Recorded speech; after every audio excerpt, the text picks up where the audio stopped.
Hello, friends. Hope y'all are doing well. I did not sleep well last night, so we are drinking coffee today with our story. So, this is yours. It's an Ethiopian blend. Hope you enjoy it. And, oh, it's so good.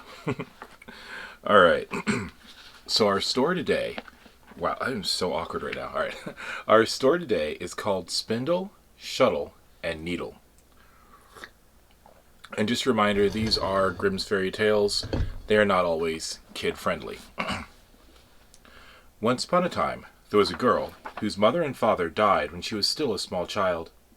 At the end of the village, her godmother dwelt all alone in a cottage, where she supported herself by spinning, weaving, and sewing. This old woman took the orphan child into her house, gave her work to do, and raised her in a pious way. When the girl was 15 years old, the old woman became sick. She called the maiden to her bedside and said, "My dear daughter, I feel that my end is drawing near. I'm going to leave you the cottage so that you'll be protected from the wind and weather. I'm also leaving you the spindle, shuttle, and needle so that you can earn your living." She placed her hands on the girl's head, blessed her, and said, "Keep the Lord in your heart, and everything will go well for you." With that, the woman closed her eyes. When she was carried to her grave, the maiden followed the coffin, wept bitterly, and paid her last respects. Now the maiden lived all alone in the cottage. She kept herself busy by spinning, weaving, and sewing. The blessings of the good old woman graced everything she did. It seemed as though the flax in the room increased by itself, and whenever she had woven a piece of clothing, or a rug, or had sewn a shirt, then a buyer immediately appeared and gave her plenty of money. Consequently, she was never in need, and could even share some things with others. At about this time, a prince was traveling round the land looking for a bride. Good grief. I hate how it sounds like it's like car shopping, the way I'm stop. He was not to choose a poor maiden, and he did not want a rich one. Hence he said, "Whoever is the poorest and at the same time the richest shall be my bride." When he came to the village where the maiden lived, he asked, as he always did, who was the richest and who was the poorest in the place. They told him first who the richest was. The poorest, they said, was the maiden who lived in the cottage at the end of the village. The rich maiden sat in front of the door to her house in fancy attire, and when the prince approached her, she stood up, went toward him, and curtsied. He looked at her, did not say a word, and rode on. When he came to the house of the poor maiden, she was not standing at the door, but sitting in her room. He stopped his horse, looked through the window into the room that was brightened by the sunlight, and saw the maiden sitting at the spindle and spinning busily. She looked up, and when she noticed that the prince was peering inside, she blushed until her face became red, lowered her eyes, and continued spinning. Whether the thread was entirely even this time I cannot say, but she did continue to spin until the prince rode off.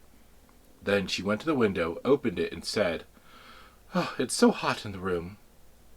And she kept looking after the prince until she could no longer detect the white feathers on his hat. The maiden sat down to her work again in her room and continued to weave. Then a saying occurred to her, one that the old woman had spoken at times when the maiden was working beside her. And so the maiden now sang to herself, "Spindle, spindle, go far and wide, bring back the suitor who seeks a bride." Lo and behold, the spindle jumped right out of her hand and went through the door. When she stood up in bewilderment and looked after it, she saw it dancing merrily out into the fields, dragging a glittering gold thread behind it. Before long, it disappeared from her sight. Since the maiden no longer had the spindle, she took the shuttle in her hand and sat down at the loom and began to weave. However, the spindle kept dancing along the way, and just as the thread reached its end, it came upon the prince. "What's this I see?" he exclaimed. "I believe the spindle wants to show me the way." He turned his horse around and followed the line of golden thread back toward the cottage. Meanwhile, the maiden was still sitting, working and singing, "Shuttle, shuttle, weave things fine, lead back my suitor down the line." Suddenly the shuttle jumped out of her hand and through the door. In front of the threshold, however, it began to weave a carpet more beautiful than anyone had ever beheld.